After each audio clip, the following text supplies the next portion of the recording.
Hai Sobat Misteri, selamat datang di Kisah Misteri.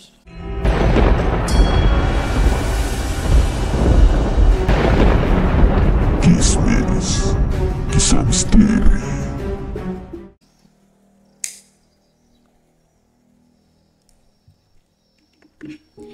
Episode kali ini kita akan membahas penglihatan seorang indigo. Nah, hari ini saya sudah ditemani oleh Kak Laodem Muhammad Fajar Razak. Saya panggil Kak Fajar ya Kak. Dan tentu ditemani oleh Kakanda Agung Wahyuni. Nah, Sobat Misteri, ada banyak macam indigo. Ada yang terlahir sudah indigo, ada yang ketika besar dia melakukan perguruan ataupun mengikuti kelas-kelas, dan ada juga mungkin yang keturunan. Ada berbagai macam jenis indigo ya. Kira-kira Kak Fajar sendiri awal mula bisa menjadi seorang indigo itu bagaimana? Awal mulanya pertama itu dulu kan saya masuk sebuah perguruan itu untuk membuka mata batin. Terus dari itu saya bisa melihat semua makhluk-makhluk halus, mulai dari yang kecil sampai yang besar. Terus saya bisa adapun makhluk-makhluk halus itu ada bertempat di beberapa macam tempat, mulai dari gedung yang kosong, pohon-pohon, dan sekitar pekarangan rumah. Ya. Awal mula Kak Fajar mengikuti perguruan itu umur berapa? Sejak SMP. SMP ya. Apakah ada syarat-syarat tertentu atau syarat-syarat khusus untuk menjadi seorang indigo? Untuk syarat-syaratnya kayaknya nggak ada sih.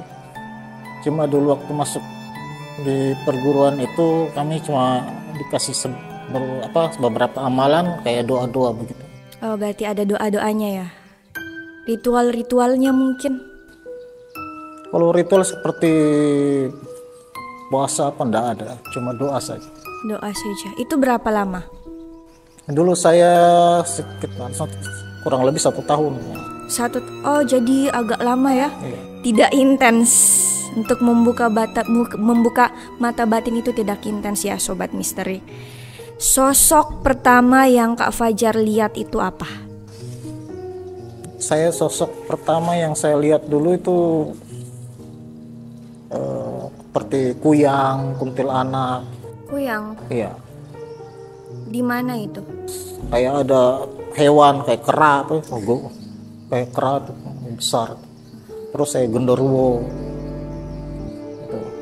Wow, boleh mungkin diceritakan satu peristiwa yang masih Kak Fajar ingat sekali?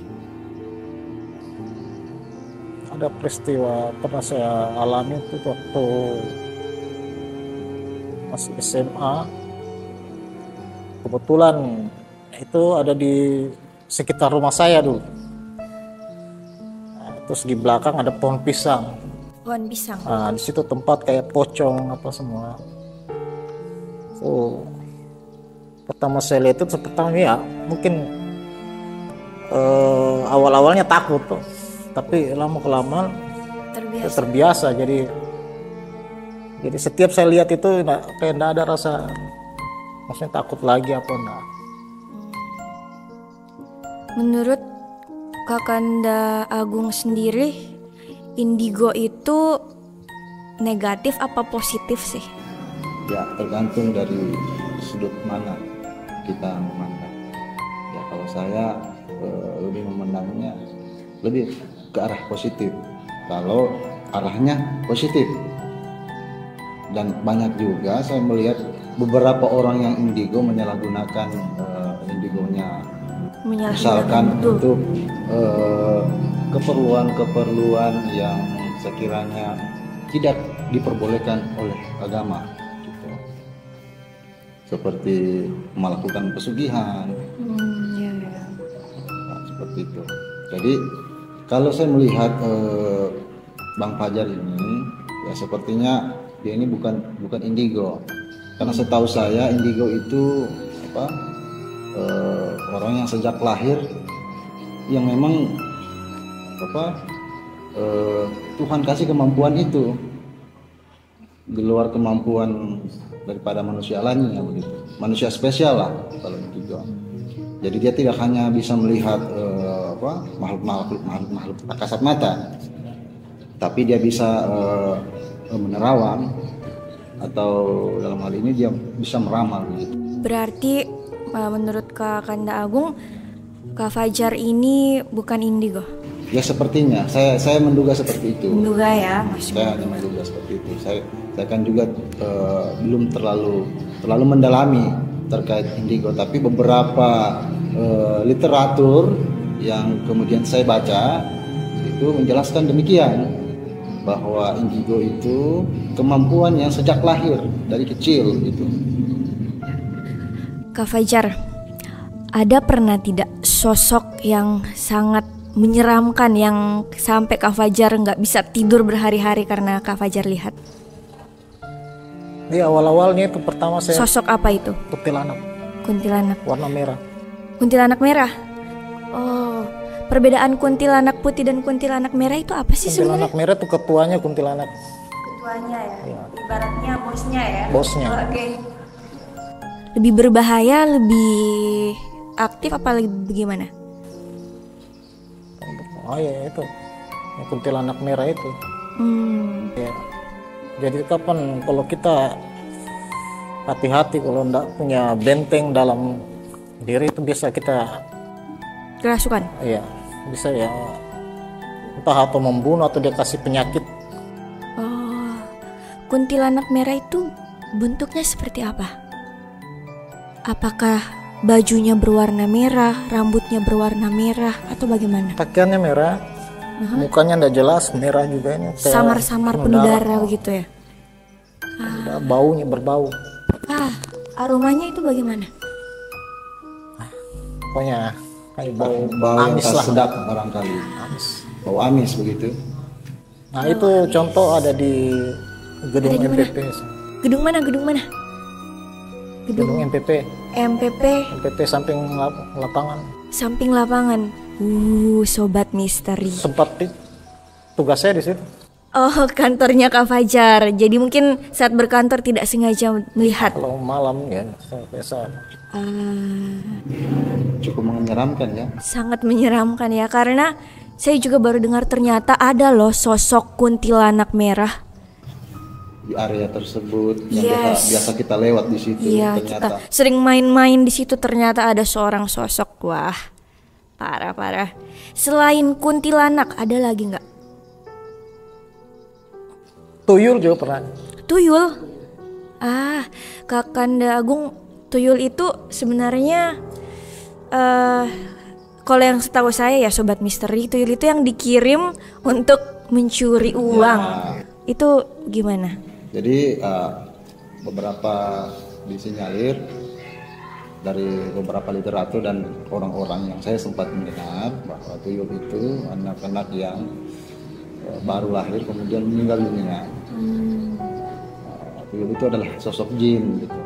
Adalah jin anak kecil yang biasa disalahgunakan oleh beberapa oknum-oknum orang pintar atau oknum-oknum indigo yang menyalahgunakan kemampuannya ke arah negatif. Itu tadi yang saya maksudkan gitu. Nah, sosok tuyul ini seperti apa Kak Fajar? Apakah sosok tuyulnya apakah seperti yang digambarkan orang-orang anak kecil, botak, cuman pakai popok? Yang Kak Fajar lihat bagaimana? Iya memang kecil tapi tangannya panjang. Oh, tangannya lebih panjang dari kakinya Dia, begitu. Iya, jalannya dia menggunakan tangan ya sama kaki. Oh, apa ya? Kayak bayi gitu ya? Jalan. Jadi tangannya bukan agak- pakai kaki. Iya, dengan kadang pakai kaki, kadang merangkak dia. Oh, merangkak. Tapi cepat. Besar sosoknya atau memang kecil? Menyeramkan. Iya, ya, lumayan lah menyeram karena telinganya juga agak lancip nih. Lancip ya. Pakai kayak Kalau kepopok putih. ya, Seperti di film-film, tapi kalau film-film kan ya kalau hanya film cuma kan menggambar. kita pasti masih tertawa ya. Tapi kalau lihat aslinya pasti kayak apa ini? Sosok apa ini? Pasti agak menyeramkan juga ya. Jadi kalau boleh tahu di mana melihat sosok tuyul tersebut? Di Lampu daerah pala. mana? Lampu pala. Pala dekat jembatan. Oh my god. Kira-kira tuyul ini ada yang pelihara nggak? Ada kayaknya ya. Apa gimana? Ya, sepertinya terlalu sensitif kayaknya kalau kita Berhati-hati saja lah ya. Jadi jangan menyimpan uang sembarangan, lebih baik simpan di bank. Tapi di situ bukan kuntilanak saja yang Di mana? semua jenis makhluk halus ada semua di situ. Di mana? Di jembatan Asnijaya. Di jembatan dekat Iya, biasa toko kalau- Asni Jaya bukan cuman tuyul tapi ada makhluk apa Maaf saja. semua. Mulai dari kuntilanaknya, mulai dari kuyangnya, mulai dari gondoruonya, Kuyang Gunderuwo. mulai dari anak kecilnya, ada semua. Ada Kuyang itu kalau tidak salah popo lah. Popo. kuyang. Ya, Iya, yang seperti itulah. Apa? Yang badannya Badan manusia, terus rongga ini. Iya, iya, iya. Kepala Cuman saja ya. isi perut ya. Iya, paru-paru, usus apa semua. Itu Bang Fajar melihat sosok-sosok itu kapan? Apakah hari-hari, pagi, siang, sore atau bagaimana? Malam. Malam hari. Tapi mengganggu Kak tidak? Kalau siang dia seperti kalau makhluk-makhluk lain seperti selain kuntilanak kan biasa kan ada, biar siang ada pocong juga, tapi sosoknya kalau siang itu kayak berupa gas asap gitu. Visualnya ya, tidak terlalu jelas, Tidak jelas. samar-samar. Karena Beda, dia mereka kalau siang hari lemah ya. ya, beda dengan malam hari ya. Semakin kuat jadi semakin menampilkan visualnya. Iya, visual. Seperti itu. Apakah sosok-sosok yang ada di jembatan dekat toko itu mengganggu? Asli di sini juga ada. Ya, Wah, ya, ya. jangan dong. Menyeramkannya. Jadi begini Kak, Bang Fajar ini kan saya juga sudah cukup lama kenal dan mungkin baru-baru saja saya ternyata dia punya kemampuan itu. Saya pikir dia bercanda, ternyata benar begitu. Ya. Jadi Saya waktu pembuatan film Sumur Tiga, saya sempat bersama-sama dia untuk melakukan penelusuran di area Sumur Tiga tersebut. Waktu itu tepatnya malam hari. Malam. Ya. Ternyata dia melihat situ banyak sekali sosok-sosok makhluk astral. Yang sempat saya dengar dia katakan sama saya di situ banyak sekali makhluk yang berbulu atau yang kita kenal dengan genderuwo ya. Ya. Jadi bagaimana di situ waktu di Sumur Tiga, apakah cuma makhluk berbulu saja atau memang di situ Yang saya banyak lihat makhluk? cuma itu saja saya lihat. Taringnya panjang. di Sumur Tiga itu ya. Iya, iya. Saya masih penasaran dengan yang di jembatan tadi Kak Fajar. Iya. Kira-kira kalau kita lewat diganggu nggak? Enggak. Enggak ya. Kan orang yang artinya yang apa namanya, yang enggak mengganggu mereka ya enggak diganggu. Jadi mereka kayak ibaratnya nongkrong saja lah ya di nongkrong. situ. Biasa, saya kan waktu dulu kos-kosan di samping rumah makan Laraiba itu. Nah dulu saya kos di situ. Setiap saya ke Indomaret lewat situ jalan kaki, situ berjejer. Lihat saya merokok, buang saja gitu. Tapi mereka hanya menghindar saya begini. Ya, ya. Jadi saya tadi penasaran, enggak? Katanya di area Di studio kita ini ada ya? Di sini ada. Jadi sosoknya itu di Sabar. Apakah kita lanjutkan? Soalnya yang ada di studio ini kita ya. Kalau kita mendengar ada sosok, kitanya jadi was-was. Tapi buat sobat misteri kita akan bahas. Silahkan. Saya penasaran terkait pernyataannya Bang Fajar ini bahwa di sekitaran studio ini ada beberapa penghuni makhluk astral. Ya. Kira-kira di mana saja mereka menempati tempat-tempatnya? Gedung kosong, Di gedung kosong. tempat rumah yang tidak pernah ditempati. Bukan Bang, bukan Bang. Untuk di area studio ini, tadi kan sempat dikatakan bahwa di area studio ini ada beberapa makhluk kan yang kita lihat. Di mana saja tempatnya dia itu Pak? Di atas studio ya. Atas. Sosoknya bagaimana dia? Tangga ini. Sosoknya dia bagaimana? Satu orang tua, Oh my god. Satu perempuan tapi masih muda. Di tangga itu ya. Saya merasa dipelototi sobat misteri. Mana tangganya pas hadap sini. Orang tua ini sosok nenek-nenek atau kakek-kakek? Laki-laki. Berarti ada dua sosok ya di studio ini. Ya, Kira-kira mereka mengganggu atau tidak? enggak. Tidak ya. Bukan. Mungkin memang cuman penghuninya saja yang menjaga. Jadi Yang kita penting, ya, tetap positif. Ya, mereka mungkin tidak ada niat negatif dan lain-lain. Mereka memang sudah berada di sini sejak dahulu kala mungkin ya. kayaknya sudah lama mungkin di sini. Sudah lama ya. Lama. Penghuni di sini memang ya. Iya. Jadi kita asal kita tidak mengganggu niat kita baik untuk berkarya, jadi kita juga akan terus dijaga. Makanya kita di sini tidak ada juga yang pernah diganggu, mungkin karena niat kita juga baik ya. Jadi tabe Jadi jangan diganggu kami. saya penasaran lagi. Setelah kita melihat mengetahui bahwa di sini ada beberapa makhluk, pernah berinteraksi dengan makhluk tersebut? Saya belum. Belum pernah berinteraksi. Apakah dia Hanya pernah melihat saja. mau berinteraksi dengan kita? Mereka Kayaknya tidak. sama saja kita ganggu mereka. Kalau mau berinteraksi. Berinteraksi berarti nggak usah ya. Kita Jangan. cukup tahu aja ada. Penting tahu ada. Jangan saling mengganggu, cukup di dunia masing-masing. Iya.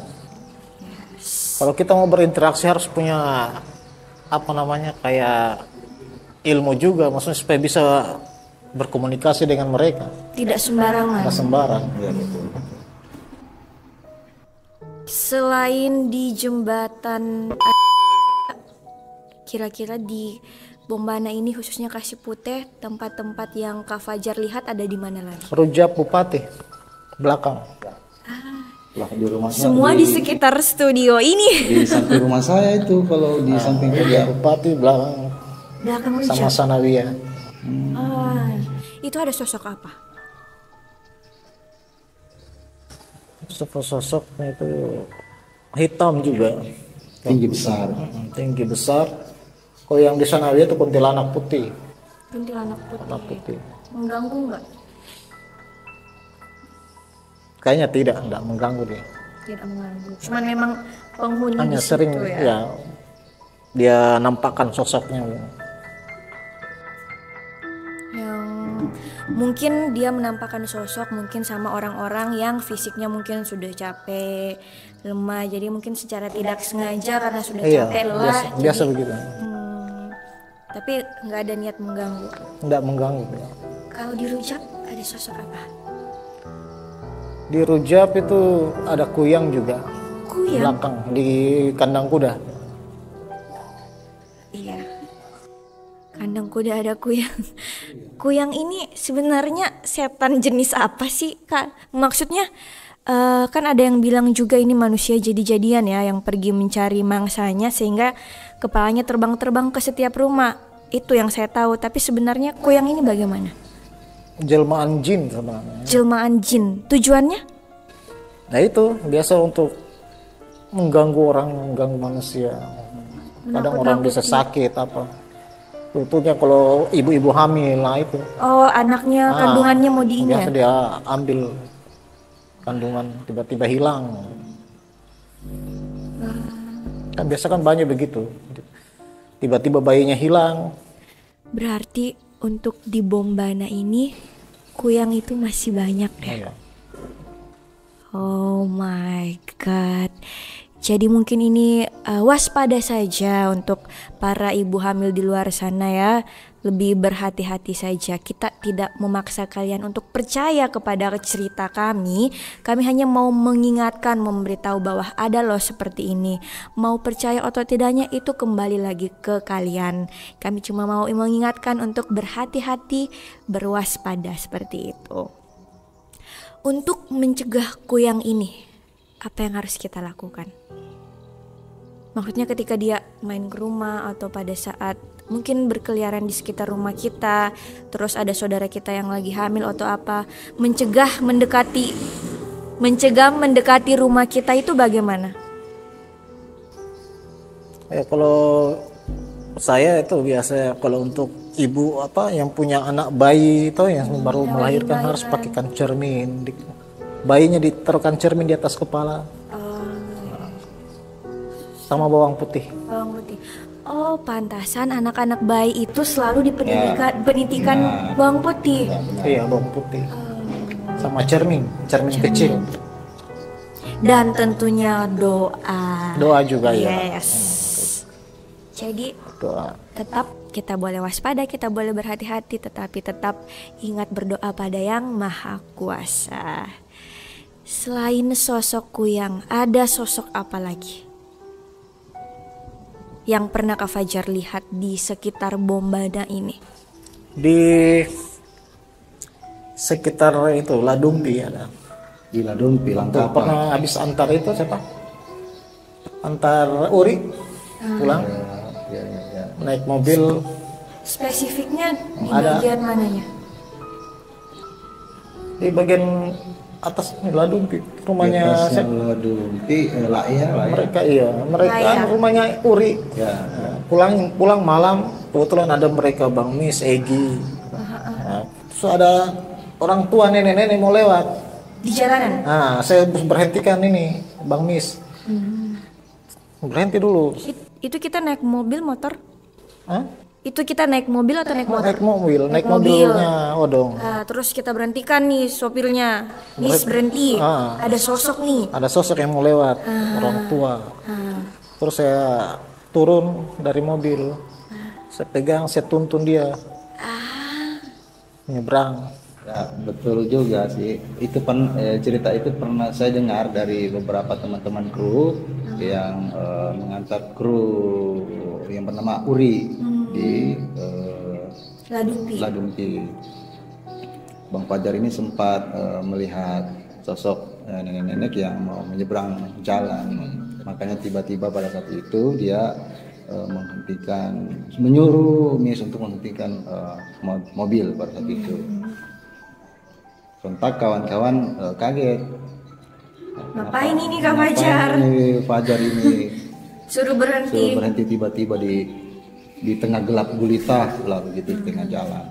Gitu. Tapi sedikit saya cerita. Ya. Jadi saya juga punya pengalaman dengan Bang Fajar ini. Dulu waktu pemutaran pemutaran trailer film Sumur 3 di Poleang, tepatnya itu di Bopinang. Pada saat kita pulang, teman-teman talent sebagian kurang lebih ada 2 orang itu kerasukan. Ya. Jadi berbagai macam katanya yang mereka lihat pada saat mereka pulang. Saya kurang tahu apakah mereka itu karena kecapean mungkin, makanya mereka berbagai macam lah yang mereka lihat. Tapi untungnya pada saat itu kita ditemani dengan Bang Fajar yang punya kemampuan khusus. Artinya alhamdulillah pada saat itu bisa diobati. Itu kejadiannya sama di waktu yang sama. Pada saat mengantar terus pulangnya Kak Fajar lihat yang nenek-nenek itu? Bukan. Oh, berbeda ya. Berbeda. Tapi yang tolong yang pada saat mereka kerasukan itu Kak Fajar. Jujur pada waktu itu memang kondisinya mencekam karena kita dari Poleang. Kasih Putih ke Poleang itu kan jaraknya kurang lebih berapa kilo? Kurang lebih 2 jam lah. 2 jam. Jadi mereka kerasukannya ini di mobil. Kerasukannya di mobil. Katanya mereka melihat sosok orang yang matanya menyala gitu. 1 kali 2 orang yang kerasukan apa berganti-gantian? 1 kali 2 orang. 1 kali 2 orang dalam mobil. Kalian perjalanan. Kalian sebentar dalam perjalanan gitu. Kalian nggak takut tiba-tiba dicekik? Enggak, karena pada saat itu kan kita posisi rame. Makanya ada yang pegang satu, satu pegang satu lah begitu. Kira-kira begitu. Tetap positif. Positif. Untuk menangani hal-hal negatif harus positif. Ya. Tuh. Saya pikir pengalaman kemarin itu di sana itu saya pikir sangat mencekam gitu. Sangat mencekam sekali karena posisinya malam, kemudian ya sekitar jam 1 malam lah kita singgah di rumahnya warga itu. Iya. Di Pangkuri kalau tidak salah. Langsung singgah rumah warga ya. Singgah rumah warga, untungnya warga tersebut menyambut baik. nolong juga begitu ya. Saya punya cerita yang mirip dengan kisah Kak Fajar yang membantu sosok nenek-nenek ini menyeberang. Jadi Kak, dulu mama saya belajar naik mobil sama almarhum, adalah saya tidak sebutkan namanya ya, tapi sudah almarhum. Nah, kami bertiga nih di mobil. Kalian tahu pohon beringin yang menuju atas Gunung Langkapan? Itu di situ. Di situ kan mamaku nih latihan naik mobilnya naik ke atas gunung kan. Nah, pas pulangnya itu udah maghrib, kemalaman. Pas di tikungan pohon beringin itu, mamaku juga ini agak sensitif ya, mungkin karena keturunannya ya. Tiba-tiba mamaku langsung berteriak, stop, ke yang mengajarkan mamaku naik mobil. Nah, panik dong yang bawa mobil, tiba-tiba rem mendadak di depan pohon itu. Nah, terus saya juga di belakang yang duduk di tengah, gini kan depan, panik, kenapa? Semua bertanya, kenapa ibu, kenapa tante? Langsung mamaku bilang, klakson 3 kali, biarkan dulu mereka lewat. Nah, terus kan kita bingung, siapa yang lewat? Kosong ini, gak ada orang. Terus kita juga kan masih bingung, mungkin masih loading juga. Terus mama bilang klakson. Nah, yang bawa mobil ini langsung klakson, pip 3 kali. Ada sekitar 5 menit kita berhenti di situ. Setelah itu kita jalan. Dan jujur di situ saya sangat takut dan merinding karena saya lihat gak ada orang sama sekali. Yang ada nih pohon beringin, maghrib, dan semua orang silent, diam pada saat itu. Gimana Bang Fajar, di situ memang betul kah? Iya, memang ada. Di situ tempat berkumpulnya mereka. Di pohon itu? Pohon beringin itu. Sudah kayak markas begitu. Segala macam. Sudah pokoknya mereka tempatnya mau berpesta pora lah apa di situ. Di situ semua tempat mereka. Berarti memang sih saya juga pernah dengar di situ dulu ya. Sering banyak kejadian, ada orang yang kecelakaan. Iya memang, gara-gara di situ. Terus ada juga katanya yang kalau misalnya tengah malam pulang sendiri, tapi pas di situ katanya ada yang tahan minta tolong, minta dibonceng. Pas sampai di tempat tujuan loh, nggak ada orang ternyata. Itu memang angker di situ. Memang ya. Jadi mereka juga sering menjelma jadi sosok-sosok. Terus bahasa sekarangnya ngeprank manusia. Berhenti antar saya dong, ternyata itu setan. Itulah tempatnya, sarangnya mereka, tempat berkumpul. Istilahnya mereka punya, kalau di sini dunia manusia kan sekretnya, mereka kan ke tempatnya situ, pohon beringin itu. Wah, sobat misteri, itulah kisah penglihatan seorang indigo. Itulah kisah cerita kita pada episode kali ini ya. Sangat memberikan kita pelajaran. Jadi kalau mau beraktivitas, mau melakukan sesuatu, awali dengan doa sehingga kita terhindar setidaknya ya dari hal-hal negatif. Selalu tetap positif. Apapun yang terjadi tetap positif, tetap berdoa, dan tentunya nonton kisah misteri ya. Jangan lupa subscribe, like, dan komen. Follow semua akun media sosial dari Zaka Entertainment. Dan kalau kalian punya cerita ataupun kisah kalian ingin diceritakan, silahkan hubungi tim kreatif dari Zaka Entertainment, karena kita akan membahas kisah-kisah misteri, khususnya misteri yang ada di Kabupaten Bombana. Kami bertiga pamit undur diri. Tetap di Kisah Misteri.